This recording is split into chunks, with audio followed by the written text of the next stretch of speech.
Rejection, failure, or disappointment. These type of emotions have a way of repeating themselves because we don't deal with them at the time. So let's talk about rejection or relationships. If you've been rejected from a relationship, that's life, and that's harsh, I know, but the problem becomes when we don't release and or deal with the emotion, we tend to wrap it like calluses on our hands and take that into the next relationship.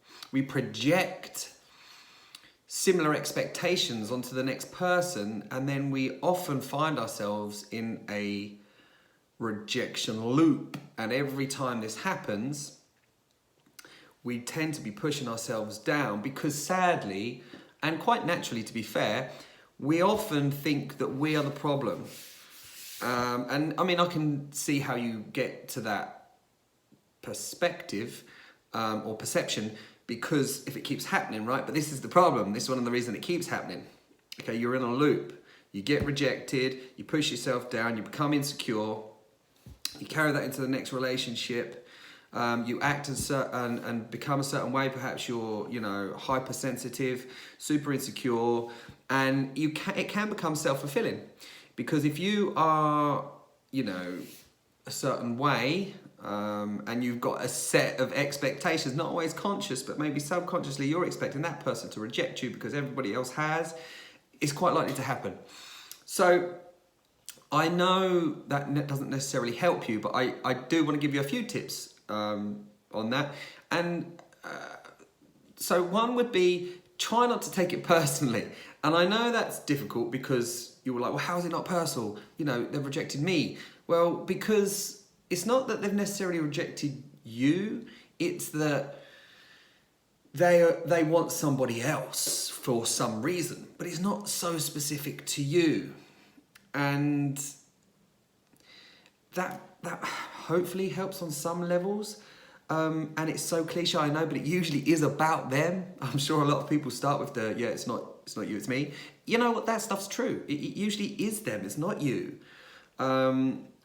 So my advice also is that, don't layer it up like an onion, because if you've been rejected once, even at an early point, and you just keep sticking this new stuff to it, you're just going to be this bundle of hurt, and you're going to just have such a hypersensitivity, and I think you're just going to live a loop of self-fulfilling behavior. So, deal with the emotions when they arise, cry, let it out, and try and, deal with it. Try not to project it onto the next person, because one, it's not fair on them or you. That's kind of relationships. It's, failures, disappointments, same kind of scenario, really, same thing. A failure is you just found something that doesn't work, one way that it doesn't work, right? But if you give up, then, you're guaranteed not to succeed. Failure is a part of succeeding. You have to fail. It's just that simple. I know, again, it's cliche, but, how'd you learn to walk? You failed, but you kept getting up and going. The difference is, as we get older, when we fail, we take it to heart. We push it on top of the stuff.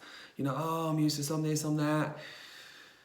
And then you just have this underlying bag of crap, and you just keep topping it up, and you just keep reinforcing to yourself that you believe you're not worth it or you can't do it, and then of course you stop. So again, it's self-fulfilling behavior.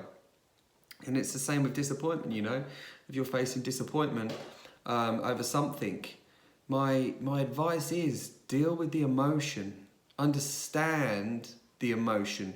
Realize it's not you. It's not always personal to you. Okay, it's just a situation. It's just another experience. Don't take it in there and lock it in there, because it's just going to cause you pain, and then it's going to be, it's going to be quite likely to repeat itself. So be very careful not to take it too much to heart. It is what it is sometimes. It just is what it is. Most of us are damaged already. It happens to us unconsciously as we're growing up. And of course now we're just left to deal with it. We're all like onions, okay?